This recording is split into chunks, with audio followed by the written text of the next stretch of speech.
Tomorrowland, and we have together the final two guys that they will play at the Trance Addict stage, Max Graham and Protoculture and Max Graham. Max, would you like to tell us how things are going for you and your label? Well, the label's actually having a really good year. We're able to keep being quite diverse, you know, because I have a bit of a diverse musical taste where it's sort of melodic and trancey, but we have, you know, a really dark John O'Callaghan record, and then we have a nice sort of deeper progressive thing coming out, but it's also been really consistent in the charts and with the reaction from people, so I'm super happy with it. And of course, the big thing this year was Nate's album, so. Yeah, oh, thanks. Yeah, I think Rebrand's really carving out a niche for itself this year. I think it's kind of getting the brand sort of becomes synonymous with like more progressive trance, which is kind of a dying breed at the moment. So I think it's good. You know, we've stayed away from the big room and the sort of main room progressive and the EDM sound that I think, and the electro sound. We've kind of tried to keep it, you know, really what I love at the end of the day. You know, it's I admit selfishly it's my label and it has to be music that I love, but you know, Nate and I share a lot of the same taste on music, so it's really been, you know, we've kind of kept it that rather than trying to jump on whatever the hot sound is, and I think people appreciate that because, like Nate said, it's a dying breed. So, and we have a lot of good music in the pipeline also. And also your radio show is helping you a lot to find new music, isn't it? Cycles Radio. Well, it forces me, because I have a 2-hour show each week, it forces me to really stay on top of my promos and the things that are mailed to me and the demos and all the new music on Beatport and all the other charts. I have to go through it every week. Which I didn't used to do all the time, and the radio show kind of keeps me honest. So it's actually helped my DJ sets, it's helped me find more music for the label, so it's kind of like a big circular cycle, if you would, a big relationship. So having the radio shows really helped, definitely. Are we going to see any new tracks and new remixes from your side, Max? Are you working in the studio at the moment? I am. I'm kind of going through a bit of an interesting time trying to find sort of a new sound. I got a little bored with, you know, some of the sounds I was using and then the way I work in the studio, so I definitely have 4 or 5 things finished that are going to be coming out, but it's almost like a fusion between techno, which has been influencing me, but still quite trancey with pads and chords, so it's cool, but definitely some music to come for sure. Where do you think trance music is heading then? Is it heading to 138 or is it heading to something? I don't know, it's kind of an interesting time for trance at the moment. Like, you know, I think it's an interesting time for all of dance music at the moment. I think it's kind of reaching this apex now where people are starting to get a little bit tired of the same sounds over and over again. And I think EDM's going to be around for a while still, but there's definitely changes happening. And I think trance as well. Like, lately it's kind of been leaning more towards the 138 sound, but it's kind of left a hole for all the progressive stuff. And I mean, we were talking about it the other day, like five years ago there was all this amazing progressive trance coming out, and I think that hole needs to be filled again. You know, I think it's gonna start leaning back towards that sound again. We'll see what happens. You know, like, it's always running in circles. I have a little harsher view that I feel like trance needs a reboot. Like, I feel like 140 is very strong, very healthy. You know, Carney, John O'Callaghan, Alim Fila, that scene, that sound, 138, super strong. But as Nate was saying, that middle ground, a lot of those guys have moved over to EDM or electro, main stage, and there's that 130 BPM, you know, melodic, chunky club music that just doesn't exist. And it's why I've been playing a lot more techno at sort of 128, because I can find stuff like Alex DiStefano that has a little bit of melody, a little bit of music, but has chunkier beats. It's not electro, it's not EDM. What I feel now is that a lot of people are either, you know, as Nate said, they're a little bit tired of the same sounds, and the producers have kind of moved on, and there's a lot of animosity is not the right word, but everyone feels a little bit sort of confused and abandoned and a little bit angry, like, I mean the fans, and you're feeling that, and it's not a place where the energy is right now. You know, the energy is in 140, is in deep house, is in techno, and we feel it's starting to come back with the deeper progressive. It was interesting last week as well when we did the set here at Tomorrowland as well. I mean, Max actually finished the set off with we were closing the party after Sean Tyas. Yeah. And Max closed off with a like at 124 or something with a Guy J track. Yeah, it was. I think it was amazing. It's right? the last record I played. It's about 7 minutes, so it gave me a chance to go. I started the mix I think around 129, and I brought it right down to 125, and it was like people were loving it, and I had trance people coming up to me going, "What is this?" And I'm like, "This is like deep progress." I think it's 124 at its natural state. So we're lucky too that we have a crowd and Cycles Radio especially that is open to a very diverse selection of music, and I feel really lucky that I can play different stuff. But that kind of melody, and the crowd was like, "What is this?" And I'm like, "This is what's missing, is music like this in a trance set." Music, you know? music with soul, is it?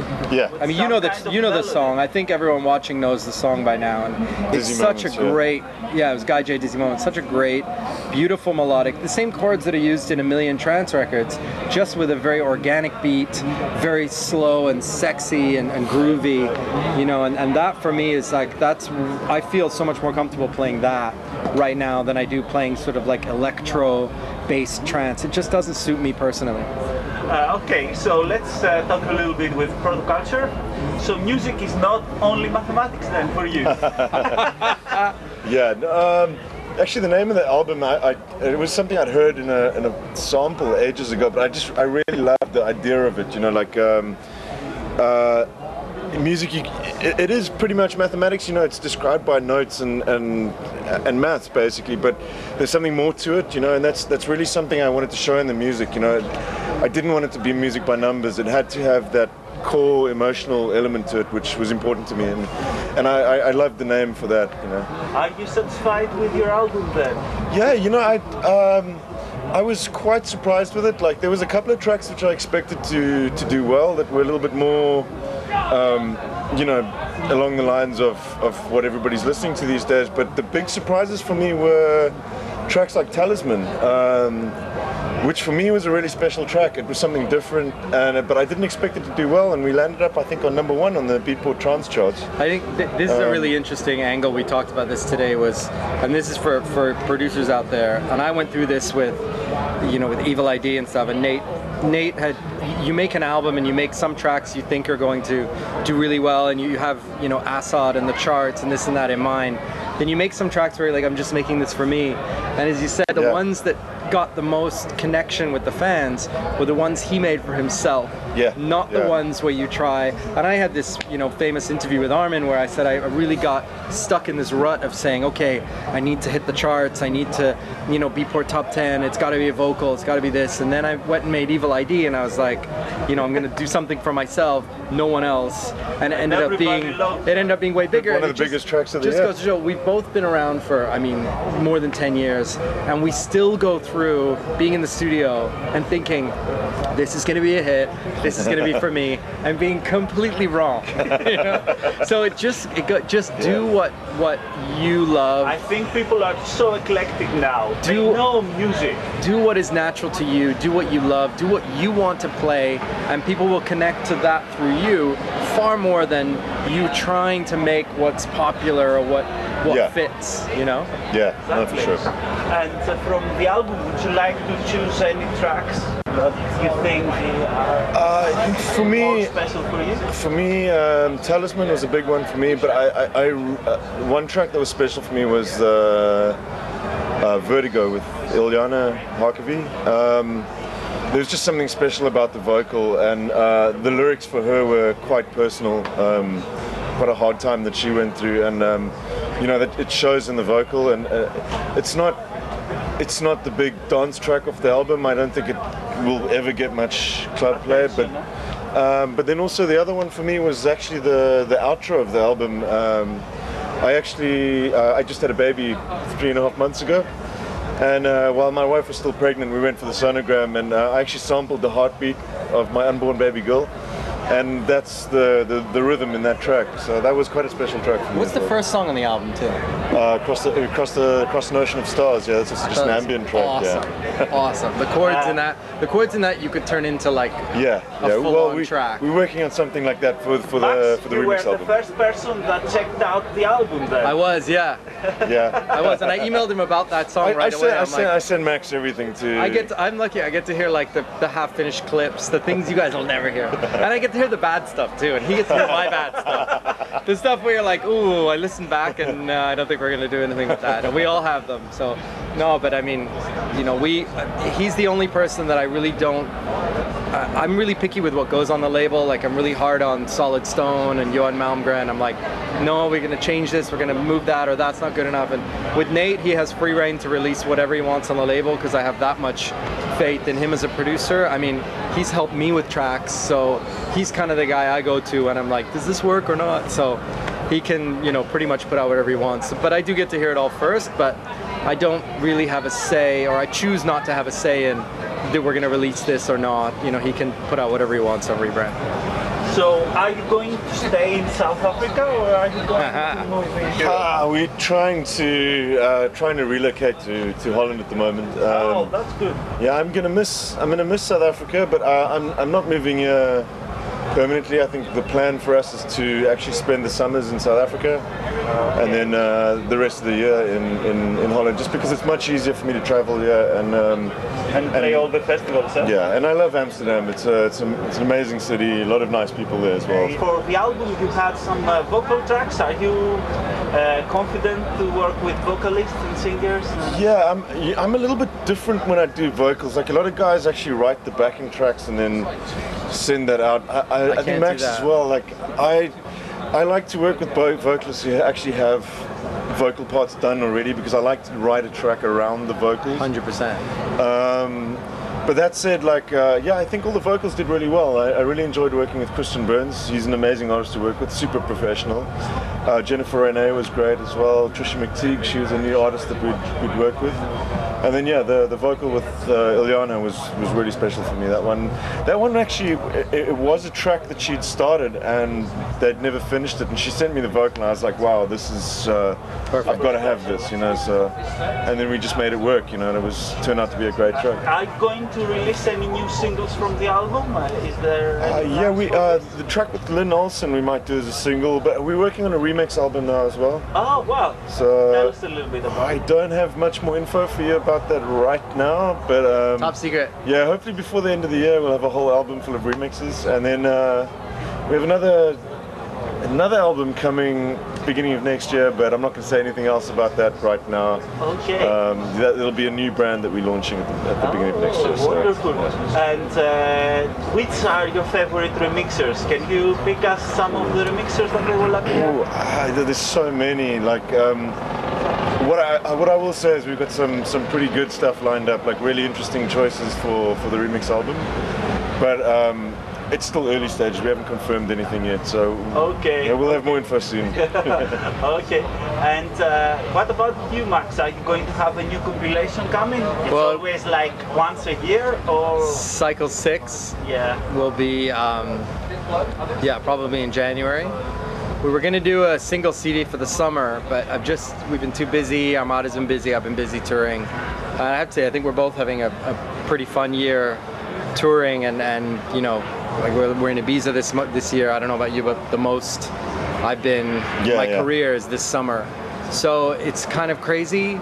So I haven't been in the studio as much to think about a CD, but we definitely have obviously Cycle 6 coming in January, and that will include another Cycles 2015 tour. But this, you know, for us it's not, well, for me, there's always music in the works.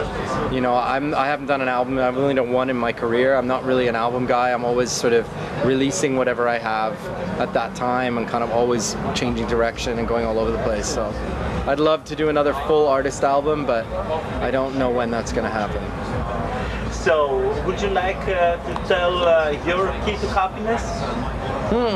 The key to happiness is the message of Tomorrowland. Oh, that's a tough one. Get lots of sleep. I'm always happiest when I've had a good night's sleep. No, I mean, what do we have to? We already have the best jobs in the world. So. Yeah, of course. So key to happiness maybe is your baby? Yeah, I was going to say you have a kid. I was going to say, I've got definitely, having a baby this year was amazing. Does this change you? Oh yeah, for sure. It's make you more emotional? I think it really puts things in perspective, you know, like you realize just how precious life is, and yeah, it's amazing. It definitely, it's hard to put your finger on it, but definitely, like, everything's a little bit brighter and a little bit more colorful when you have a kid, you know. So. It's so fun. I mean, our priorities are so different because I don't have kids yet. Yeah. I'm like, my key to happiness is an upgrade to first class on my long flight. His key to happiness is going home to his daughter, you know. Yeah. So maybe one day I'll have a kid and I'll feel that. So. Okay, and let's finish off with your wishes to Tomorrowland. 10 years. Wow. A big celebration. Oh, massive congratulations! I mean, actually, when you do the artist check-in, they've got a collection of photos from 2005 all the way through to 2013 or something like. And yeah, congratulations, guys! I mean, you see the progression from this little 10,000 strong festival to 100,000 people. Exactly. Amazing, you know, amazing, you know. Absolutely. Same. Yeah. I mean, the attention to detail here is incredible. And the attention not just on what the fans see, but what the artists see. Like even just this area, like everything is really well thought out, and they're going way over and above what they need to do to make the artists and the fans happy, especially with so many festivals these days. You know, they're really making that step to stay one step ahead of everyone. It's great. So your last message to the people that they will watch this? Huh. Oh, great to see you guys at Tomorrowland again. I hope you guys have a blast. And see you next year. See you next year.